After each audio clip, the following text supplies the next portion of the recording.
दोस्तों, इन तीन तस्वीरों में आप समझ जाएंगे कि देश में भारतीय जनता पार्टी कितनी मुश्किलों में फंस गई है। पहली तस्वीर में राहुल गांधी हैं, जो संसद में दहाड़ कर भारतीय जनता पार्टी और केंद्र की नरेंद्र मोदी सरकार को घेर रहे हैं। यहां तक कि संसद के बाहर प्रदर्शन तक करने लगते हैं क्योंकि उनकी बात नहीं सुनी गई। दूसरी तस्वीर ममता बनर्जी की है। ममता बनर्जी काले रंग के कपड़ों में सड़क पर उतरी और उन्होंने चुनाव आयोग के खिलाफ मोर्चा खोल दिया। और तीसरी तस्वीर अखिलेश यादव के सांसदों की है, जिन्होंने वाराणसी के मणिकर्णिका घाट को लेकर संसद के बाहर जोरदार प्रदर्शन किया। दोस्तों, जिन लोगों को लगता है कि भारतीय जनता पार्टी बहुत ताकतवर है, भारतीय जनता पार्टी के इतने राज्यों में सरकार है, तीसरी बार नरेंद्र मोदी प्रधानमंत्री हैं और विपक्ष इस देश में नहीं है, उनको यह तस्वीर जरूर देखनी चाहिए। इंडिया गठबंधन में शामिल दल लगातार नरेंद्र मोदी सरकार की कमियों पर, गलत नीतियों पर सवाल उठाते हैं, विरोध करते हैं। राहुल गांधी ने जैसे ही पूर्व आर्मी चीफ नरवणे की किताब का जिक्र करना चाहा तो ओम बिरला ने उनको बोलने नहीं दिया, मगर राहुल अपनी बात पर अड़े रहे कि वो इस मुद्दे पर जरूर बोलेंगे। बार बार संसद स्थगित करनी पड़ी और बार बार हंगामा होता रहा, लेकिन राहुल गांधी एक ही सवाल पूछते रहे कि आखिर ऐसा क्या है जिससे ये सरकार घबरा रही है कि सच को सामने नहीं आने देती। और साथ ही साथ ये तो पहले दिन की बात है, दूसरे दिन भी इसी तरीके का हंगामा होता है। राहुल गांधी जब बोलने के लिए आते हैं, उन्हें बोलने नहीं दिया जाता है, स्पीकर बार बार टोकने लगते हैं। इसी वजह से राहुल गांधी के सांसद स्पीकर पर कागज फेंक देते हैं। एक बार नहीं बल्कि दो बार कागज फेंके जाते हैं, जिस वजह से कांग्रेस के 8 सांसदों को निलंबित भी कर दिया गया है। 8 सांसदों को निलंबित किया और इसके बाद ये सभी सांसद राहुल गांधी, प्रियंका गांधी के साथ संसद परिसर के बाहर भी प्रदर्शन करते हुए दिखाई दिए। आप प्रदर्शन की तस्वीरों को भी देखिए और साथ ही साथ वो बयान भी सुनिए जब राहुल गांधी संसद में बोलने की कोशिश कर रहे थे, लेकिन बार बार उन्हें टोक दिया जा रहा था। जनरल नारावाने इनमें अध्यक्ष महोदय, पहले यह बताएं वह पुस्तक प्रकाशित हुई है कि नहीं हुई है?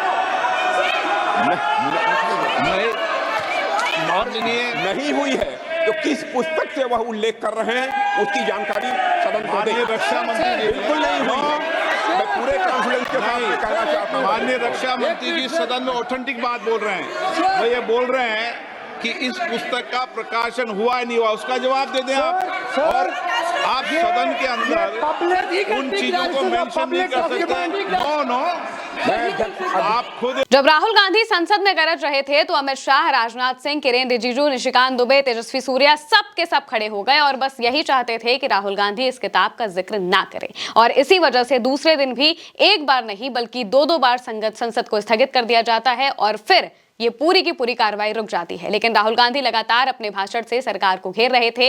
अखिलेश यादव भी उनके साथ खड़े हो गए। अखिलेश यादव ने भी ये मांग की कि राहुल गांधी को बोलने देना चाहिए, लेकिन संसद में ओम बिरला हो या फिर स्पीकर की चेयर पर जगदंबिका पाल हो, राहुल गांधी को इस मुद्दे पर नहीं बोलने दिया गया।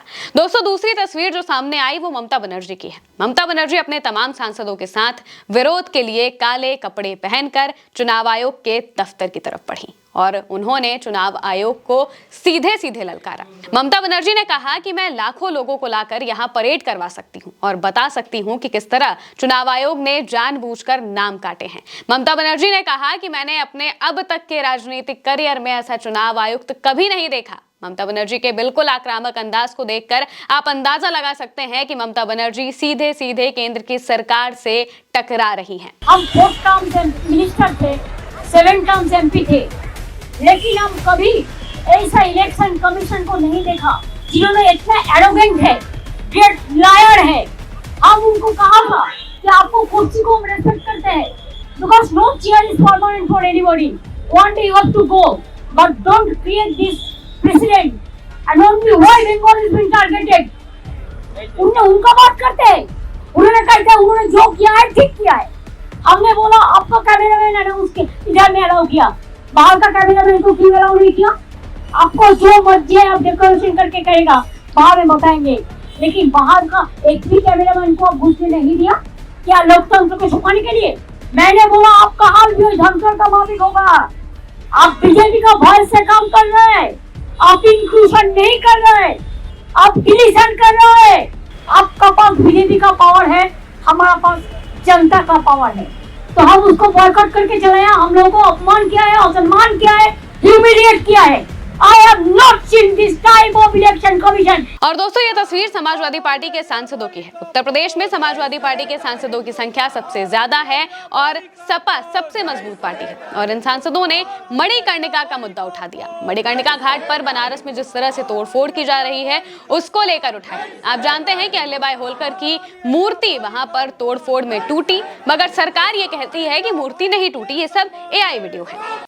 लेकिन मूर्तियां टूटी, इसके जो सबूत हैं तमाम वो भी सामने आ चुके हैं। इसे लेकर इन तमाम सांसदों ने संसद के बाहर भी प्रदर्शन किया और संसद के अंदर भी जबरदस्त तरीके से हंगामा हुआ। संसद के अंदर भी समाजवादी पार्टी के सांसद वेल में उतर जाते हैं। वहां पर कार्रवाई को दो बार स्थगित करना पड़ता है क्योंकि समाजवादी पार्टी के सांसद लगातार नारेबाजी कर रहे थे। अहिल्याबाई होलकर के सम्मान में लगातार वो नारेबाजी करते रहे, तख्तियां लेकर पहुंच गए थे और इस वजह से कार्यवाही को स्थगित करना गया था। ये तीनों तस्वीर बताती है कि लोकतंत्र में विपक्ष को मजबूत स्थिति में होना चाहिए। आज की तारीख में इंडिया गठबंधन उसी मजबूती के साथ मुकाबला कर रहा है। सवाल पूछ रहा है, चाहे संसद हो या फिर संसद के बाहर। और इन्हीं तस्वीरों ने प्रधानमंत्री नरेंद्र मोदी की नींद उड़ा रखती है। बजट सत्र में पहले दिन से ही भारतीय जनता पार्टी विपक्ष और विपक्ष के सांसदों के सामने पस्त नजर आ रही है और अभी तो ये संसद और चलेगी और इसी तरीके से हंगामे की खबरें भी सामने आती रहेंगी। फिलहाल के लिए मेरे साथ इस खबर में इतना ही। आप देखते रहिए उल्टा चश्मा यूसी।